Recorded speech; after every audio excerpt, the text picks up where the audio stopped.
Seja muito bem-vinda a mais um podcast comercial Faixa Preta. Você não precisa de mais marketing, você precisa de um comercial forte e estruturado para que você tenha mais previsibilidade, lucratividade e escala no seu negócio. De nada adianta ser faixa preta e marketing se você é faixa branca comercial. Aqui nós queremos elevar o seu grau e tornar você um verdadeiro faixa preta no comercial. Hoje nós iremos falar sobre os 6 princípios de gestão para que você tenha mais liberdade no seu negócio. Isso que é o desejo da maioria, de quase todos os empresários. A maioria fica preso na operação, mas nós vamos passar aqui quais são os 6 princípios que a gente está implementando aqui na Full Sales, que está fazendo com que a gente tenha cada vez mais liberdade aqui de sair da operação e pensar em múltiplos negócios, em outras fontes, em outros business. Não esqueça também de curtir, comentar, interagir, se inscrever no canal, ativar o sininho para você ser avisado assim que receber vídeo novo aqui no canal.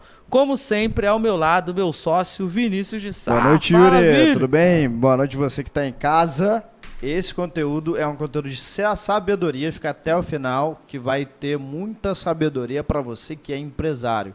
Vai ter sim aquele toque comercial, aquele conteúdo técnico, mas também de sabedoria de jogo. Sabe por quê? Porque a gente está com uma empresa que está para bater 7 ou 10 milhões no primeiro ano. E olha que interessante, Yuri, a minha agenda ela tá vazia. Irmão, vazia. Eu tô focando literalmente em coisas que vão dar a gente o próximo nível. Como um site melhor, um dashboard super mais automatizado, uma coisa que vai melhorar o resultado e que vai permitir a gente entrar até em outras operações. Ou seja, duplica o nosso negócio. Em vez de 10 milhões por ano, a gente duplica a nossa operação e faz 20 milhões por ano em outra operação, até de outro nicho. E eu fiquei, cara, como eu tô focando naquilo que eu quero fazer. Tô me sentindo até carente. Pois a minha agenda. Olha que louco, tanto faturamento, legal, tanto lucro e liberdade. E se eu quisesse ficar acomodado, irmão, eu tava acomodado, mas eu tô com vontade de produzir mais, porque dá tesão quando o negócio tá desse jeito, eu tô produzindo mais, mas se eu quisesse tá de boa, cara, eu tava trabalhando 2 horas e meia por dia, a operação funcionando. E eu tô muito orgulhoso, não só do faturamento que a gente gerou, mas a liberdade aplicando isso, que a gente não aplicou só na Full Sales, né? Aplicou na sua outra empresa, aplicou na minha outra empresa, aplica nas empresas que a gente vai ter. Então, é algo que você, empresário, pode usar para a tua operação. Eu quero que você extraia o máximo desse podcast, quem sabe seja um dos melhores podcasts que você vai ver na sua vida. Pode ser marcante para você. Esse é o meu desejo hoje, nessa noite de hoje. Então, vamos falar de liberdade, de lucratividade, mas de liberdade também. Liberdade que é curioso, né, Vini? Mas quando você fala para muitos empresários sobre negócio e liberdade, são 2 palavras que não se conectam, né? Que são, para muitos, são total, é um mundo, é uma utopia, né?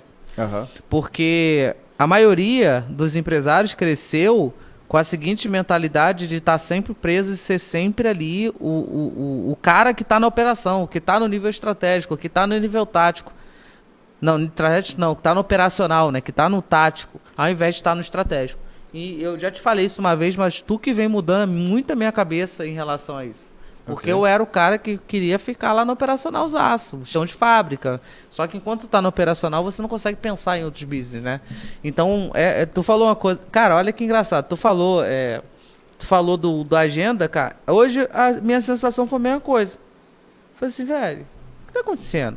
Por que não tem agendamento aqui? Aí tu fala assim, porra, vou fazer a apresentação. Aí fui pra apresentação, aí falei com o Edu, aí supervisionei algumas coisas do time, aí peguei algum gargalo, gente, cadê a SDR? Cadê isso? Aí fui lá no grupo, então fui no Discord, vi algumas coisas, né, interagi com os acelerados e tal, mas é louco, né? Porque eu não estava acostumado com isso. E liberdade e empresa para muita gente não conversa, né? E aí que é importante a gente trazer quais são os 6 princípios que a gente está implementando na Full Sales, que está fazendo a gente hoje aconteceu contigo, mas aconteceu comigo, de olhar pra gente e falar assim, ué, por que não tá entupido esse negócio aqui? Que louco, né? Entrou uma pessoa que nem sabia na empresa, que foi contratada pela gerente de RH. É verdade. E tem um processo já de onboarding, então a gente vai falar de processos. Essa é boa, né? Porque, só para vocês entenderem, eu abri o grupo aqui do recrutamento da Full Sales e falei, Vinícius, tá sabendo que vai começar uma recrutadora amanhã? Aí ele, não. Falei, ele, tô sabendo agora, ou seja, legal, porque as coisas estão acontecendo sem a gente precisar ficar cobrando, estar lá e etc, né?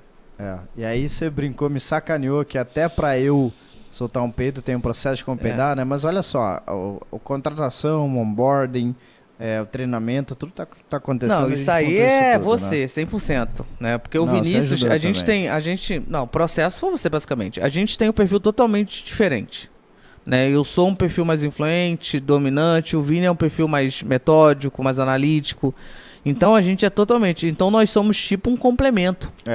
Né? Então o lado do Vini, né? O Vini, por exemplo, tem um lado muito processual. Eu tenho um lado mais de pessoas. Então, por exemplo, começou time de vendas. Hoje eu me importei de ir lá dar um oi pra galera. Né? Não que você não se importe com isso, mas eu penso assim, cara, como é que a pessoa vai me sentir? Como é que o time vai se sentir se eu chegar lá e falar, e aí, galera, beleza? E quando eu cheguei lá, a galera ficou extremamente feliz, sabe? Então, a gente se complementa. Então, pensar em processo, montar processo é Vinícius, porque eu não tenho essa pegada, eu não tenho esse perfil, eu não tenho paciência para ficar sentado escrevendo processo. Cara, legal. Isso é bom. Isso é um dos fatores da liberdade que eu não coloquei aqui, mas eu coloquei nos outros princípios da gente ter faturado, né? Que é sócios certos e complementares. A gente deu muita sorte, ou deu coincidência, como a gente fala. E eu acho que antes da gente partir para esses princípios, a última coisa que eu vou falar, Yuri, que a pessoa tem que quebrar a crença que ela não precisa ter uma coisa ou outra, ela pode ter uma coisa e outra. Você pode ter faturamento e liberdade, você pode ter liberdade, um negócio faturando muito. Só que você é a pessoa que coloca a crença limitante. E nós empresários, a gente tem muita crença ainda, ela não acaba. Você tem que estar sempre quebrando com o decorrer aí do teu negócio, da tua vida. Vamos lá, então, Yuri, esses princípios aí que a gente acredita que a gente tem aplicado para a gente ter mais liberdade e ainda mantendo um bom faturamento. O primeiro aqui o simples é o mais alto grau de sofisticação. Eu vou assumir muita coisa que eu já fiz errado. Eu já quis complexar demais os negócios, mas demais. E graças a Deus é bom falar que é importante estar em ambientes, porque eu tive a oportunidade, a sorte, diria assim, como quem quiser achar que é sorte, de sentar em mesas grandes. E naquela época eu criticava o grande empresário, o cara que estava faturando bilhão. Pô, o cara, se eu entrasse na operação do cara, ia ser muito mais eficiente, era para colocar isso, aquilo. E o cara fazendo feijão com arroz, vendendo pra caramba, e o cara super humilde. E me ouvindo bastante, até porque ele queria aprender, e eu pensando... Assim, eu não falava pra ele, porque eu também, né, já tava humilde também nessa época da minha vida. Teve época que já fui, né? Quando eu tive um sucesso muito rápido, eu fui desumilde em alguns momentos. Mas depois eu pensava assim, cara, se eu tivesse na operação, a operação dele podia ser muito mais eficiente. E aí teve um outro cara que também hoje é bilionário, que ele me ensinou uma parada. Ele foi muito legal. Ele falou assim, Vinícius, eficiência é diferente de eficácia. Eficiência é diferente de eficácia. Não adianta ser super eficiente em apertar um parafuso, chegar lá, caramba, eu sou o cara que melhor aperta o parafuso, em vez de 2 segundos eu aperto em 1.3 ainda com uma energia 40% menor. Exatamente, mas qual que é a eficácia desse parafuso para sua fábrica inteira? E aí às vezes você fica preso numa super eficiência de algo que não vai ser nem eficaz. Eu aprendi isso na administração. Ah, que legal. Eu na administração tinha essa teoria, né? Tá complexando o negócio, beleza, mas quanto que isso vai ser importante? Né? Aí entra a regra 80-20, né? Paretinho nunca erra. 20% do seu resultado, 80% do seu resultado corresponde a 20% das suas ações certas e direcionadas e eficientes. E 80% do seu resultado vem, 20% do seu resultado vem das ações ineficientes. Ou seja, quando eu entendo isso, eu começo a focar nos 20%, que vai me trazer 80% do resultado. E aí, muitas vezes, o profissional, o que ele faz? Ele foca nos 80%, que traz 20% de resultado. Exatamente. Ele está sendo eficaz. Aquilo não vai, ele está focando que não vai fazer sentido. E você pode, olha que legal, você pode ser menos eficiente sendo mais eficaz. Total. Às vezes é importante, e para mim foi difícil abrir mão da eficiência E quando você não quer abrir mão, por causa de ego, né? Não tem, e também não tem a ver ego com humildade. Você pode ainda ter humildade com o outro, mas você ainda tem naquele ego, caramba, minha parada é super eficiente. Eu já me peguei olhando assim, cara, porra, a minha operação é super eficiente vendendo 2 milhões por mês.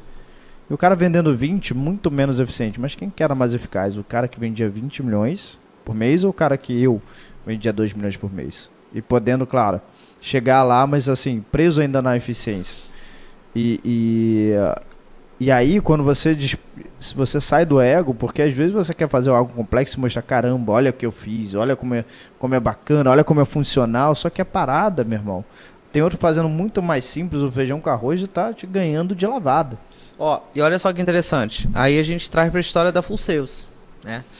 A Full Sales é uma empresa aí que vai bater 10 milhões no primeiro ano e até agora, que a gente tá com 8 meses, bateu 5 milhões. Mais de 5, né, mais de 5. A gente foi eficaz, mas a gente não foi totalmente eficiente. Porque a gente não cresceu tão organizado. A gente não cresceu desorganizado. A gente não cresceu na loucura. Mas a gente não cresceu organizado. Se a gente quiser ser eficiente, a gente ia focar extremamente na organização.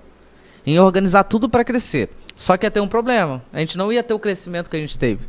Por que nós tivemos o crescimento que nós tivemos na Full Sales? Porque a gente não focou em ser eficiente. A gente focou em ser eficaz. E pelo fato de a gente ter sido eficaz, a gente teve esse crescimento. Então, muitas vezes, o empreendedor, o empresário, ele não cresce porque ele quer fazer tudo muito bonitinho, tudo muito organizado, tudo muito perfeito.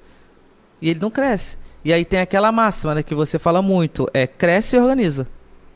Cresce, agora você organiza a casa. Porque se você tentar organizar para crescer, muitas vezes o que tu organizou não é o que vai te levar para o crescimento. E aí entra a questão, muitas vezes ser eficiente não é ser eficaz.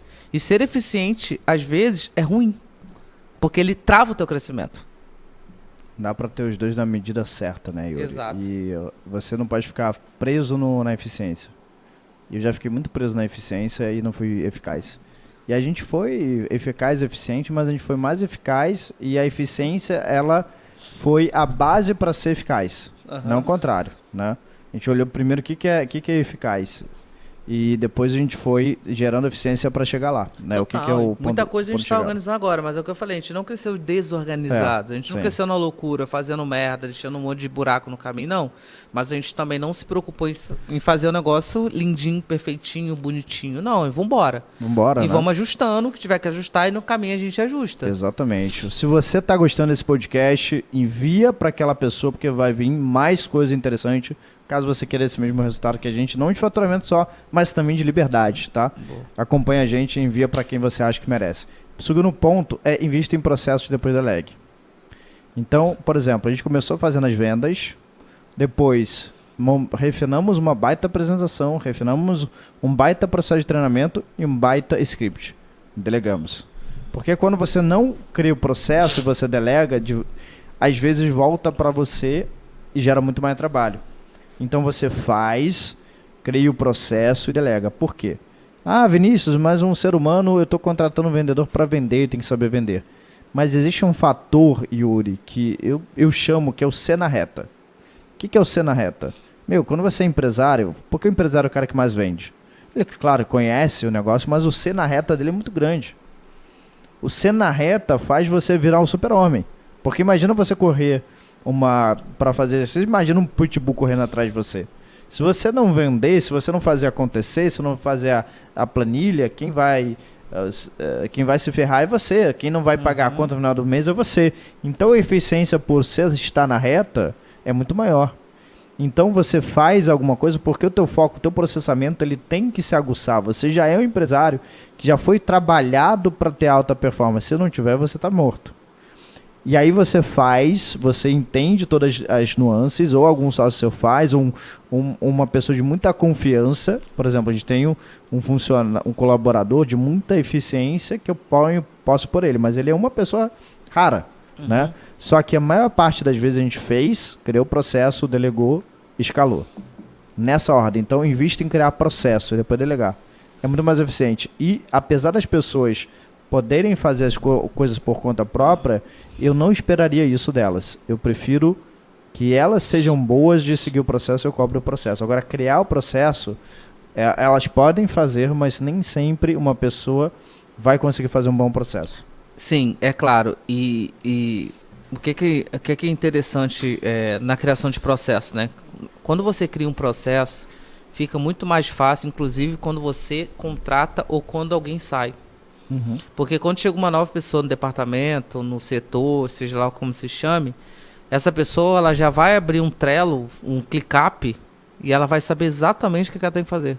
Montar processo é montar uma parada à prova de burro. Sim. Então, quando você monta processos claros para as pessoas seguirem, você constrói uma parada à prova de burro. Que uma pessoa minimamente, uma ameba, vai conseguir fazer. Porque muitas vezes a pessoa ela não tem condições de contratar uma pessoa sênior.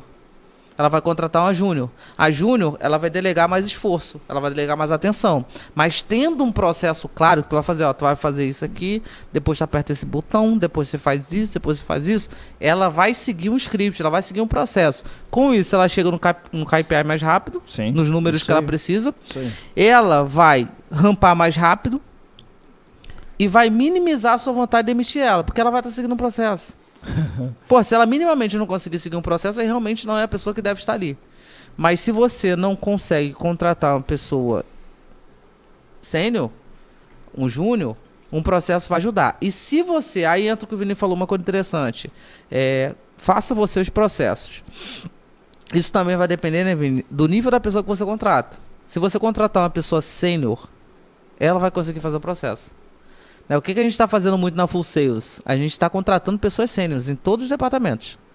Então o RH é uma pessoa sênior, o marketing é uma pessoa sênior.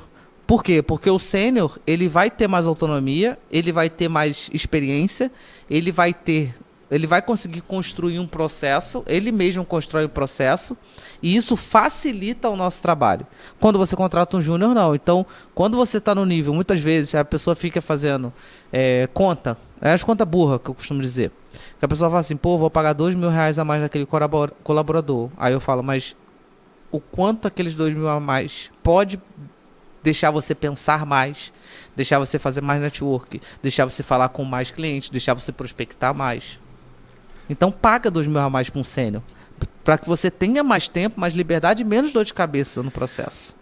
E olha que te complementando, Yuri, mesmo assim faça boa parte, porque ainda assim é jogar uma moeda. Nossa, ainda tem uma moeda aqui. Porque você às vezes contrata o sênior para ele fazer o processo e é jogar uma moeda, a cara coroa, sabe? Porque eu já vi história de gente contratando head comercial, por exemplo, pagando 25 mil no mês. O cara não fez nada, zero, assim. Por quê? Porque o C dele não tá na reta, o cara tá ganhando R$25.000 por mês. A velocidade para entregar alguma coisa pronta era quase nenhuma, porque às vezes se ele entregar pronto, olha que louco, e você já que não tá bom, o cara vai ser demitido. Qual que é o alinhamento de interesse de entregar uma parada bem feita e rápido? É menor. Então até dessas pessoas mais sérias a gente olha o processo, porque a gente olha o macro, né? A gente olha o macro, a gente pelo menos ela faz, a gente supervisiona. E alguns sim, dependendo da maturidade, dá para você delegar. Mas a boa parte do teu tempo como empresário deve ser treinar pessoas e montar processos. Processos e pessoas igual resultado. Isso de maneira escalada, de maneira organizada. Ou seja, a gente fez um baita faturamento, o que garante de eu olhar para a gente e falar claramente que vai bater 40 milhões por ano? Assim, sem falsa modéstia, tá, gente? Eu de fato acredito nisso e tá tudo bem se eu não bater, se chegar perto. Mas o que eu acredito e passo para o meu time é que a gente está organizado para no segundo ano, a gente falou 25 a 40, já estou subindo para 40, pelo resultado que a gente está tendo. A gente bateu 1,5 milhão no mês, então a gente já está chegando mais próximo de 40 milhões, que é praticamente 3,5 milhões. A gente já está isso no final do primeiro ano, batendo 1,5 milhão. Então, para mim, eu acho que pela estrutura, pelo branding, pelo que o cliente está devolvendo para a gente como um posicionamento, eu já corrijo de 25 para 40. Então isso só é importante, só dá para fazer essa duplicação de empresa quando você tem os processos, né, bem definidos, e você tem pessoas de alta performance e processos de alta performance, você tem um resultado muito escalado. Então sempre invista em processo. Terceiro ponto, eu coloquei aqui, tenha política rédea curta. Você só tem aquilo que você tolera. Eita. Então o que acontece? Né? Você tem um processo, você tem a pessoa, você explicou para ela, Muitas vezes, e é coisa de Brasil também, porque eu converso com pessoas lá fora, é diferente. Você tem o processo, a pessoa sabe que tem que fazer aquilo, ela não faz, às vezes, por indisciplina. Cara, eu tenho que fazer isso, eu tenho que enviar hoje, mas quer saber? Eu não vou fazer tal coisa. Ou fiz... Eu vou fazer diferente, porque eu acho que diferente é melhor. Eu acho que... Olha que interessante que eu já ouvi e compartilhei com meus sócios. Um processo não supervisionado, a pessoa entende que não é importante, ela para de fazer. Então você tem que ter o processo e a auditoria do processo. O feedback ele tem que ser imediato. E se a pessoa não faz no dia seguinte você tem que falar com ela. Porque se você tolerar ela ficar 20 dias sem fazer, depois para ela voltar a fazer, ela vai entender que pode continuar. Então tem que ter política rédea curta. Para que a pessoa, você montou um processo, claro que você não vai fazer infinitos processos que não vão gerar... tem gente que faz processo que não sai para nada, aquela coisa de ser eficiente e não ser eficaz. Uhum. Então você vai ter processos que realmente façam diferença, explicar o porquê deles e cobrá-los. E você tem uma política de rédea curta, que é, olha, isso é que é importante, a gente precisa que você faça isso, por isso, por isso, por isso. Se você não fizer isso, gera isso, isso e aquilo, que é indesejável para a empresa. E aí você vai dando feedback e você não vai tolerando esse tipo de coisa. Até o ponto de chegar numa conversa, cara, a gente precisa disso, você está tantas vezes deixando de fazer isso, e a próxima vez eu não sei se a gente consegue te manter. Então, essa política de você garantir que a disciplina seja cumprida. Yuri, um livro que valeu muito eu ter lido, Empresas Feitas para Vencer, do Jim Collins. Uhum. Empresas Feitas para Vencer não é um livro, é um estudo com as 500 empresas que mais faturam no mundo. As empresas que deram certo. E dessas empresas, olha que interessante, não era o diferencial competitivo, não era o CEO estrela, não era várias coisas, era a cultura baseada na disciplina. A cultura baseada na disciplina é que faz grandes empresas serem grandes empresas. Então, se eu quero uma grande empresa, eu vou basear na disciplina. Então, eu vou cobrar que as coisas sejam feitas da maneira que são. Já foi no McDonald's e, cara, pegou um hambúrguer e o hambúrguer não tinha alface, da outra vez não tinha tomate? Não, porque tem um processo e é seguido à risca. Exatamente como tem que ser seguido. Exatamente. E isso é importante que eu falo. Falta muito posicionamento para alguns líderes, né? Às vezes ele não se posiciona, né? E acaba que ele perde a autoridade. Quando você perde a autoridade, você perde a liderança. Então, é o que tu falou de ter rédea curta. Então, você viu que foi lá e fez diferente a primeira vez, repreende. Porque se você deixa ver e não fala nada, vai fazer de novo. Aí tu não fala nada, vai fazer de novo. Aí tu não fala nada, vai fazer de novo. Aí tu não fala nada, vai fazer de novo.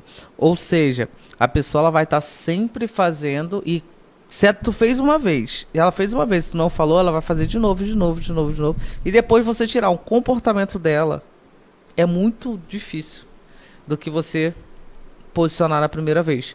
Então, de fato, tem a política rédea curta, né? Então, eu tava na reunião, a gente estava na reunião de equipe, né? Sim. É uma frase tua, tá? Eu coloquei aqui, é uma frase tua. Rédea curta, que você falou com a liderança sobre isso, né? Eu falei sobre isso na última coisa. E na reunião mesmo, a gente estava com a equipe e eu estava motivando eles e em determinado momento eu falei para eles, você se lembra, não espere nada de mim. Estou avisando a vocês. Não espere nada de mim, porque eu vou decepcionar vocês.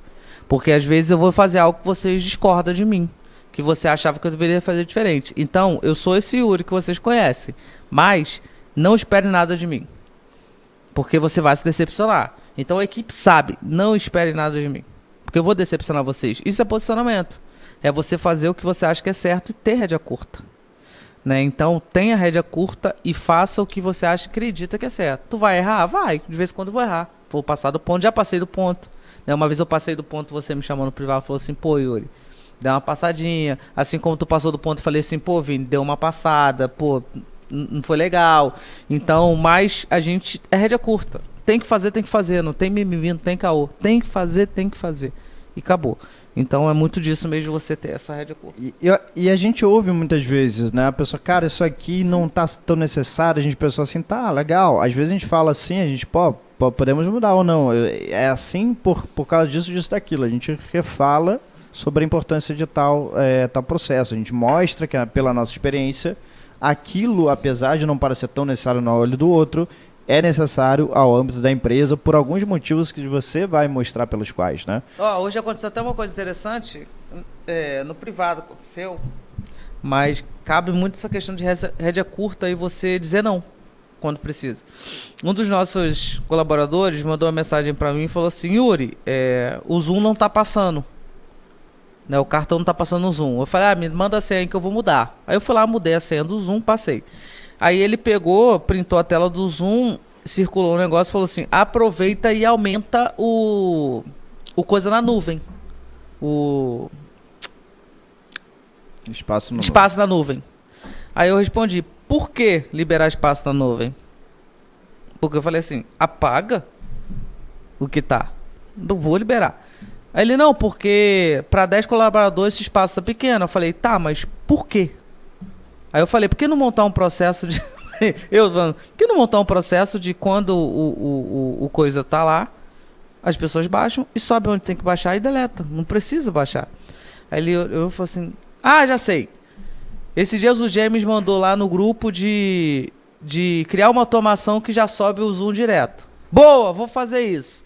Economizar 200 pila. Falei: muito bom, vai lá executar. Legal. 200 pila às vezes é pouco, mas ele representa. Se você gastar assim qualquer coisa... E não tinha necessidade. Sim. É só pensar um pouquinho. Bota lá, abaixa e sobe. Monta um processo. Toda vez que acabou o onboard, a Lari entra, baixa, deleta, sobe na nuvem. Exatamente. Ou a Luana, é do time de vendas? Acabou a call, entra lá, baixa, sobe na coisa, sobe na deleta. Não precisa ficar pagando 200 reais a mais, pô. Pois é. Meu japonês... E custa que nem unha, né? Sabe como é que é? Custa que nem sempre unha. Sempre corta. Tá sempre cortando. Exatamente. Beleza, 4. Meu cara. 4 tem uma estrutura comercial forte. Boa. Com estrutura comercial forte, você não precisa estar na operação você sócio indo atrás de venda. Você não precisa você sócio fazendo campanha de marketing o tempo todo para entrar receita. Se você tem um fluxo de pessoas vindo interessadas meramente, e você tem um comercial forte, o comercial forte pega o interesse e transforma em venda. Não é o marketing que gera a pessoa: ei, eu quero comprar, passar cartão. Isso aí não é um comercial forte. Isso aí é um comercial tira pedido. Agora, se você tem um cliente ideal que tem uma certa vontade de conversar com o teu comercial tem um processo para transformar o mero interessado ao muito interessado em venda, aí você tem uma empresa que ela é autogerenciável. Eu tô abrindo aqui o Instagram porque casa muito com o que a gente estava falando. Antes da gente iniciar o podcast, eu abri o Instagram e falei assim: caralho, Vinícius, olha quantas pessoas estão fazendo live. Sim. Velho, no meu Instagram tem 1, 2, 3, 4, 5, 6, 7, 8, 9, 10, 11, 12, 13, 14, 15, 16, 17, 18, 19, 20, 21, 22, 23, 24, 25, 26, 27, 28, 29, 30, 31, 32 pessoas fazendo live aqui. Cara, é claro que tem algumas pessoas que gostam de fazer live e tá tudo bem. Mas quando tu tem um comercial forte, tu não precisa disso aqui. Exatamente. Quando você tem uma estrutura comercial, tu não precisa ficar fazendo live, velho. Eu não preciso ficar fazendo live. Ajuda? Ajuda. Uma live ou outra vai dar uma call to action, mandou lá, vai dar uma venda. Mas não tem necessidade. Tu não fica preso em ter que fazer live. Por quê? Porque tu tem uma estrutura comercial forte. Tu pode viajar e ficar tranquilo. Porque tu sabe que está funcionando um comercial. Que o processo está sendo seguido e o comercial está acontecendo, né? Eu tava lá em Maldivas e aí me perguntaram: Yuri, tu tá preocupado aí com as vendas? Eu falei: não, cara, tem um processo que está acontecendo lá. Tem uma equipe que está vendendo. Entendeu? Eu tava lá, o meu relógio tava piscando, piscou algumas vezes. Por quê? Porque tinha gente vendendo. Tinha gente, uma estrutura forte. Então, quando você constrói uma estrutura comercial forte, você não fica refém de live, você não fica refém de ter que fazer lançamento, você não fica refém de coisas que muitas vezes trava, velho. Porque enquanto tá fazendo live, tu tá 1 hora ali falando. Vai ser produtivo? Não sei, pode ser que sim, pode ser que não. Às vezes vai ser uma live que tu vai fazer, nem venda vai ter. Vai ser só para enxergar conteúdo pra galera que só quer consumir coisa de graça, que não quer comprar depois, entendeu? Então, a nossa estrutura comercial possibilita a gente ter essa liberdade. Se a gente quiser fazer uma live, hoje eu quero fazer. Eu não vou fazer porque eu tenho que fazer a live. Eu vou fazer porque eu falei assim, cara, eu tô com vontade de fazer uma live hoje. Eu vou abrir e vou fazer uma live porque eu quero fazer uma live. Não porque eu tenho obrigação de fazer uma live.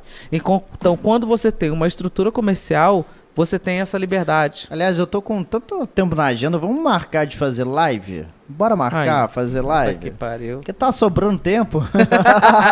Mas eu tô falando sério, imagina, entrar numas livezinhas só pra... De vez em quando a gente entra. Cara, dá pra entrar mesmo, legal. Mas a gente não precisa de live pra vender, isso é legal. A gente precisa de funis automáticos e olha que legal, Yuri. Os caras que eu conheço que faturam 20 milhões por mês, cara, 25 milhões por mês, 30 milhões, eles não ficam na live. Assim, pensa em empresas assim, cara, que vendem muito. Por exemplo, a Lopes, que é uma imobiliária no Rio de Janeiro, não fica fazendo live. Não fica o dono da Lopes postando coisa no Instagram. Não. Cara, ele tem uma estrutura comercial com gerentes de venda, etc, etc, etc. Um produto, um marketing. Isso é uma máquina de vendas que não precisa de live. Quem faz live é quem fatura pouco hoje em dia. A não ser o grande e tal, um Paulo Marçal da vida, o Wendel Carvalho, que a gente não sabe também a sustentabilidade da operação, que o cara tem que viver a vida dele gerando a máquina. Se ele para de gerar a máquina dele, é uma coisa que eu admiro o Pablo Marçal, eu aprendo com ele muita coisa, mas o negócio do Pablo eu não queria ter, que é ele gerando essa roda. Se ele para, cara, a parada desanda. Né? Se ele para de... E ele fez isso na eleição. O que ele fez quando ele concorreu na eleição? Ele perdeu o faturamento assim, porque dependia dele estar focando nisso. Ele não tinha uma empresa, né, que segurava ele. Tem ele ainda, uma empresa que fatura muito, que é ele, mas é ele, né? É ele a empresa. E aí você tem... se ele para de tocar... Claro que ele está fazendo um movimento para sair um pouco disso, mas ainda é muito ele, né? Por isso que quando ele saiu para concorrer como presidente, parou, o faturamento dele foi despencando surrealmente, né?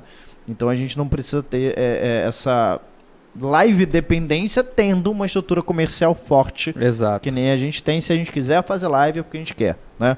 Agora o ponto 5, ainda já pegando o gancho lá do Jim Collins, Yuri, é contrate as pessoas certas e coloque no lugar certo. Ele fala que o papel do CEO, isso eu trago muito para mim, você pode ver no meu dia a dia. O papel do CEO principal é pegar as pessoas certas e colocar no lugar certo. É o principal. E tu faz isso muito bem, porque se a gente olha pra nossa equipe hoje, cara, velho, a gente tá com uma equipe foda. A gente tá com uma equipe sensacional. Uma galera assim, bruta. Né? E isso é interessante. As pessoas certas nos lugares certos fazem maravilhas. As pessoas erradas nos lugares errados fazem de graça. Até a pessoa errada no lugar certo, ela faz de graça. Então é muito importante você cuidar muito bem de quem você contrata. Então hoje na Full Sales, né, Vini? Ninguém entra na Full Sales sem passar pela RH. Ninguém. Ah, quero trabalhar. RH. Ah, RH? Ah, mas... RH? RH. Ninguém vai trabalhar. O RH, a gente só contrata depois que a gente pega a validação do RH. Por quê? Porque o RH vai me dizer se aquela pessoa tem o perfil ideal para vaga, se é a pessoa ideal, como que ela se comporta, se tem inteligência emocional, se não tem. Então, eles vão fazer entrevista e vão entregar pra gente, olha, esse candidato aqui tem uma red flag. Sim. Ainda que seja conhecido tal, cara, red flag, já trouxeram, a gente não contratou. Assim, red flag, o risco, assim, mapeamento de perfil mesmo. Mas assim, a gestão eu contratei porque eu vendi a vaga. Eu achei muito importante isso, né? Para a pessoa vender depois lá, eu vendi para ela primeiro. Então eu sentei e escolhi as pessoas a dedo que estão hoje na gestão. E esse trabalho de excelência que eles têm é porque eu perdi tempo em investir, em mostrar para elas que o futuro delas com a gente é um futuro promissor, né? Total. E sempre tem que ter um cuidado sempre, Yuri, de não vender demais. Às vezes você tem que desvender a parada. Você tem que mostrar a realidade. Entrar sem expectativa, né? Pois é. Porque senão, se você fala, promete, e isso acontece demais, promete mundos e fundos e a pessoa vê que não é tudo aquilo. Mostra o máximo da realidade, mostra a visão de futuro, mostra que esse futuro não é fácil de chegar, não é um passeio no parque. É possível, mas não é fácil. Pois é. Você está empenhado e que é preciso do empenho dela e de todos os liderados que ela vai vir assumir, mas que tem uma concretude boa, né? Você tem que mostrar isso. E no começo você tem que vender ainda mais a vaga porque não tem aquela estrutura montada. Você tem que mostrar mais, sem esse negócio de prometer mundos e fundos, mas você tem que mostrar mais visão, né? E quando ela está mais estruturada, você tem que mostrar uma mescla de visão com o que já tem, principalmente para os perfis que precisam dessa concretude aí para entrar no barco certo. Então, contrate pessoas certas e ponha no lugar certo. Tem às vezes a pessoa certa, mas ela está no lugar errado. Tem também, perfil. E aí é muito importante você entender sobre perfil comportamental, sobre personalidade. Tu pega lá um influente e me bota no financeiro, vai dar problema, velho. Tu pega um estável e me bota no venda, vai dar problema, velho. Não são perfis ideais para daquela posição, para aquele departamento. Porque cada um tem suas habilidades, cada um tem suas forças, suas fraquezas. O influente perde o foco fácil, não gosta de número, gosta de ficar conversando. Já um analítico, que é um bom perfil pro financeiro, focado em número, detalhista, perfeccionista, uma pessoa que não gosta de muito de relacionamento. Então ele está de frente para o computador, gosta de planilha, assim vai. Então é importante você entender disso. E muita gente perde muito dinheiro por não saber isso, Vini. Porque, cara, contratar errado custa caro pra cacete. Custa dinheiro e pior, custa tempo. Tu vai treinar, tu vai parar, tu vai fazer um onboard, tu vai capacitar a pessoa para daqui a pouco a pessoa não performar porque ela não é a pessoa certa para aquele departamento, para aquela função.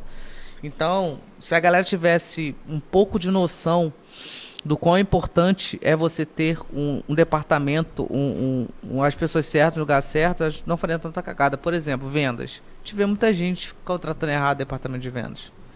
E dá errado, velho. É o amigo que é bom de comunicação, vem trabalhar comigo. É o primo que não sei o quê.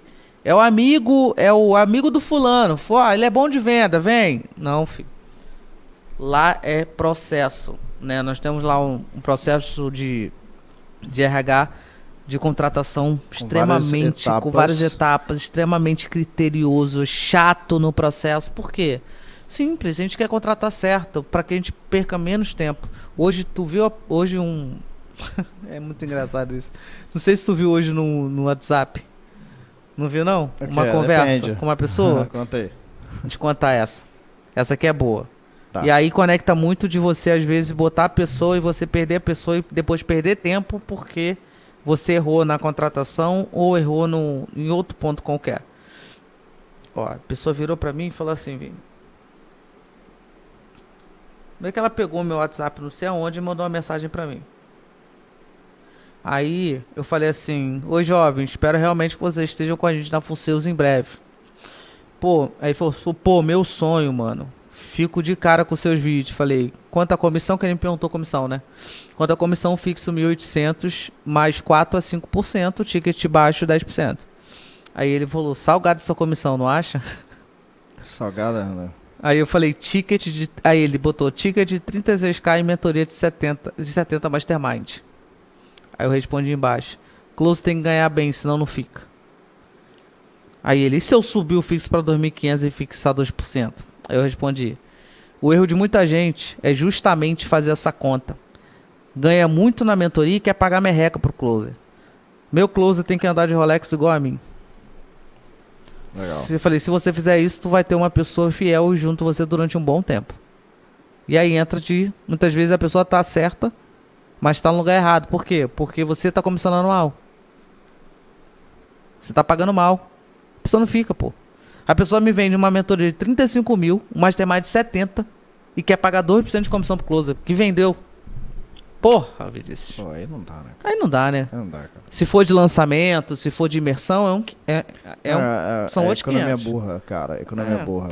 É aquela assim, economia que eu vou pegar os piores closers.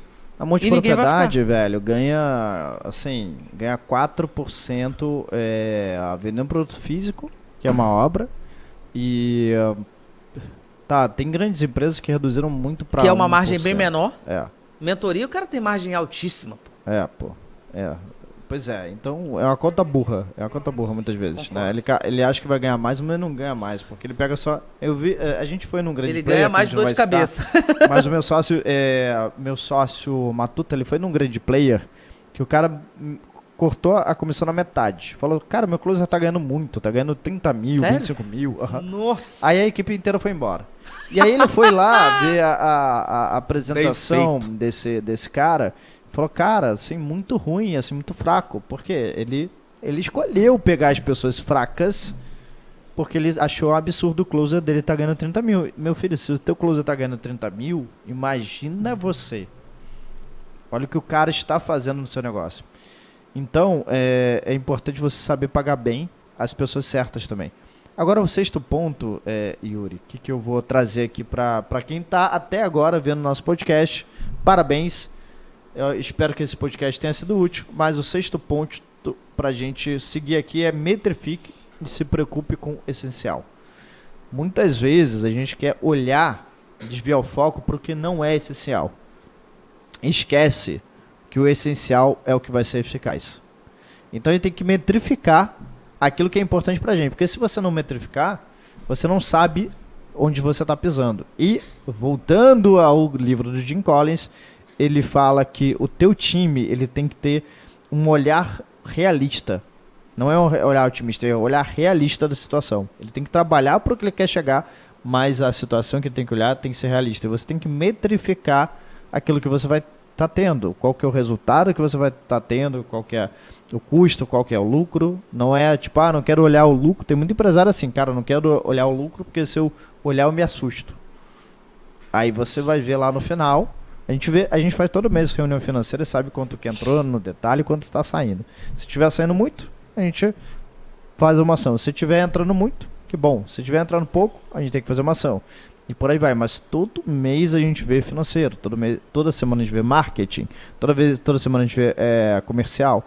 Só que a gente não vê toda semana, talvez, uma métrica que não seja importante. A gente foca naquilo que é essencial e é sempre as mesmas coisas toda santa semana. Pô, focar no essencial. Aí a gente volta de novo para aquela parada, né? Eficiência e eficácia, né?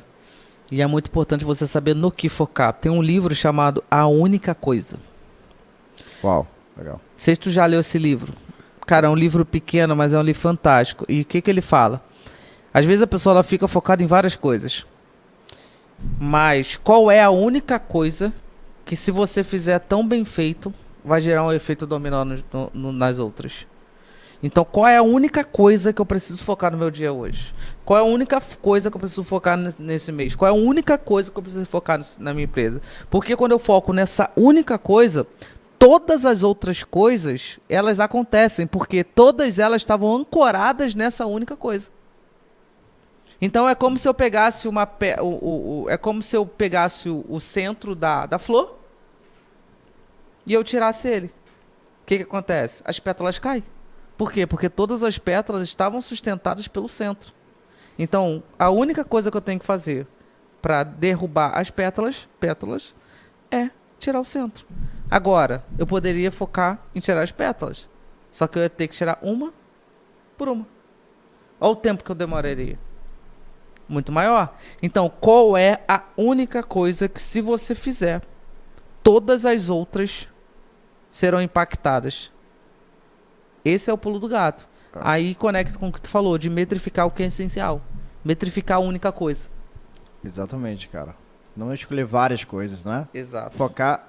E em outro podcast que a gente gravou, cara, olha que legal, a gente falou do momento certo de entrar com tal ação.